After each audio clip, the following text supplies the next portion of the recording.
Hey guys, Loman02, very quick deck tech here, because this deck's kind of nonsense. So, due to the success of 5-color humans in Modern, I decided to build a 100-card Singleton or Highlander deck based around that general concept. So, it runs some, great one-time hits that have never probably seen play in Highlander, such as Ancient Ziggurat, Cavern of Souls, obviously, because there's just tons of humans in here, Mystic Confluence, City of Brass, basically all of the rainbow lands that are possible, unclaimed territory, are in here. You also have Aether Vial to help fix. And then everything else is a human. So as you can see, there's 64 creatures, which is probably out of proportion. There are absolutely 0 removal spells. The deck is just an aggro machine. That's all it does. It just turns them sideways, and the cards generally work well together. So you have Xanthid Necromancer, or human dies, you get 2/2s. That's just ridiculous. The best part is, in the sideboard, we have this completely ridiculous sideboard plan. There's some good hate, Sin Collector, Orsop Pontiff, Containment Priest, Ethersworn Canonist, Sanctum Prelate, Selfless Squire. But the cool part of the sideboard plan is a Notion Thief as well, is that you can go into Hermit Druid, Dread Return into Dread Return into Angel of Glory's Rise, which is the only non-human in the deck that can return after you've activated Hermit Druid because there's no basics in the deck. The entire library worth of creatures in one fell swoop, which has to mean you win. Well, at that time it does, because you have a zombie, which is a human wizard and can tap in conjunction with the Laboratory Maniac, but regardless, it's pretty sweet. So I don't think I've ever used the sideboard plan, although it is pretty darn stupidly cool. Anyway, I'm going to go and show you guys the game now. This deck is redonkulous. I built it in the middle of the night one night, and, just on a lark because I saw the Modern deck, and I was like, hey, the deck's pretty cool. And, I actually lost to it in, a tournament room or something like that at one point in time, and I was like, man, this deck kind of looks like a pile of shit, but it actually functions pretty well. So this hand's keepable because it has perfect mana. Now, if we get Wastelanded on the Ancient Ziggurat, we're just going to lose. But our plan is to play out the Grimflayer on turn 2, so we can start fixing our top deck. Drawing a 1-drop's great because it means we can curve out on turn 3 with the Warkite Marauder and/or Thalia's Lieutenant plus one of these 2 drops, or 2 1-drops that we have. I go with the Thalia's Lieutenant because it's going to be bigger, faster, and my opponent does not appear to be a deck that blocks. I ditch everything with the exception of the Silverblade Paladin because I think at some point in time that's going to allow me just to outright kill my opponent, kind of like, a surprise attack. Haste damage, if you will. So I just continue to play out my small creatures to pump up my Thalia's Lieutenant, swing in there for just a boatload of damage. I don't mind trading the Kythian here. That's fine. If he wants to trade a clone for a Kythian, I'm okay with that. I keep land and Anafenza on top. I'm probably not going to keep the Anafenza, but I want the option to cast the Rafik if I have to next turn. Opponent plays a Zealous Conscripts. I don't know why they don't untap a red land, just in case. Maybe they have a spell or a Force Spike or something like that, or a Spell Pierce. Spell Pierce is not going to do anything against this deck other than counter Aether Vial. Aether Vial is counterable. So we go ahead and make the Zealous Conscripts a 0/1 with the Warkite, whatever this thing is, Warkite Marauder, which is actually a pretty sweet card. We're going to get double activations off of this thing to filter our top deck. We know we have Anafenza on top, which we probably won't keep because ideally, really there's nothing we can draw that's that much better than Rafik. Even though Rafik's not that great, attacking with one creature is not great, and this is kind of a swarm style deck. But if you get into a board like a clogged board, then you can use your flyers with Rafik to do a significant amount of damage.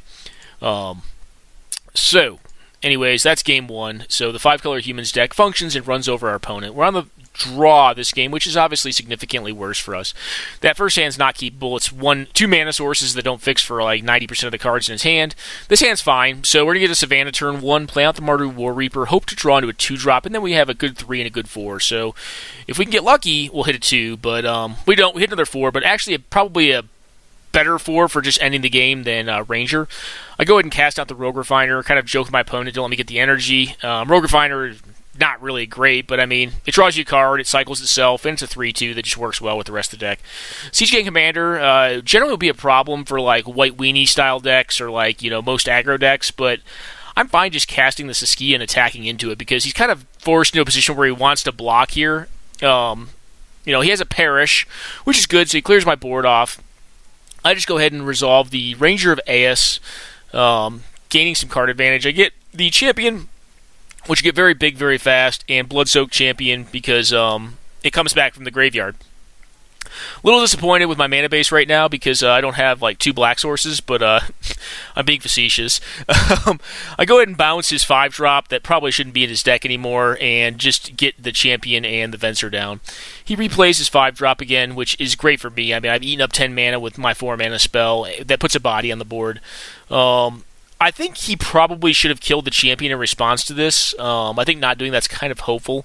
I go ahead and get the Reflector Mage. I go ahead and force the issue before attacks. I don't want him to chump block and then blow up the other card in response. He goes ahead at this point, sacks it to kill the Venser off. My champion of the parish becomes a 4/4. Get in there, put him down to 5. At this point in time, my opponent has Swords to Plowshares, I believe Lightning Bolt, and Dig Through Time. Or correction, Dig Through Time into Lightning Bolt, plus I'm trying to remember the other card. But his draw is lining up pretty good. All of these like 4-drops and 5-drops are just not the way you beat aggressive decks. You really need like a Wrath effect or like I don't know how he gets out of this. He blows that up with Lightning Bolt, so he's hellbent again. But he does have Keranos on board. He unfortunately tops into 2 lands and then I believe sees a land with his exile. So that's that. Obviously playing a very landed deck and probably got a little bit unlucky. Although of note, like you'll see, like he's only 1 card below us, and he's drawn 2 twice off Keranos, and he's exiled 1 with Chandra. So the humans deck actually does have some decent ability to draw cards. I mean, a couple of them were from just thinning with our fetch lands, which you have to almost consider half a draw in a deck like this, where there's like absolutely no investment; it's all attack. You're kind of getting an extra card like off the top of your deck if you're thinning like that, because you don't run a ton of lands. And then we also cast Imperial Recruiter, which put 2 bodies in the board, and then the Ranger of Eos, which also got us two bodies, or got us 2 cards, or 3 cards total. So that is the 5-color humans deck, exceedingly greedy, but you know, the deck actually functions. It's not horrible. I think there are probably better builds. Like, I think, you know, if you were to try to take this build and make it more serious, because I just built this in the middle of the night, kind of as a joke. One, you need to probably relook the sideboard. The sideboard's just for me being a goofball and saying, like, hey, let's do Angel of Glory's Rise in this, like, weirdo deck. But it's not all in enough. I guess I could put Entomb in there and do it, but I don't think that's good enough. But you probably do want some removal in here. You probably want like the best removal, like maybe Lightning Helix, maybe Arc Trail, Lightning Bolt, Burst Lightning, you know, probably like Path to Exile, Swords to Plowshares, and that would be about it. You know, but other than like these couple cards right here, like we don't have really any other card type than human. Well, I'm sorry, other than Aether Vial. I think Aether Vial is the only non-human card that's not a land that is actually in the deck. I have to like really double check this, but I'm almost like 90% sure. Even have like Grim Hour Specs, which is very sweet. Also, randomly enough, a human, even though he looks like a skeleton, like weirdo. I'm just looking at this deck. I haven't looked at this deck in a while. I just like played it on a lark because like since I wanted to play a game, Scab Clan Berserker. Yeah, the deck is just like ridiculous. This card's pretty sweet too. This is it deals damage equal to the number of humans you control, which is actually pretty gnarly in this deck.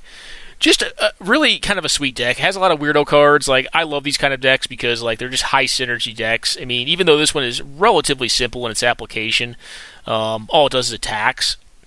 35 land deck, but very high synergy and pretty fun to play.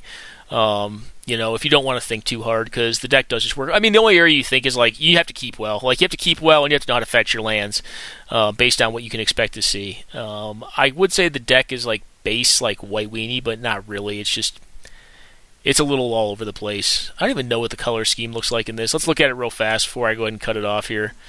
Yeah, no, it is base white, so it's 33 white mana symbols, and then it's pretty even split across black, red, and green, and then a little bit of blue.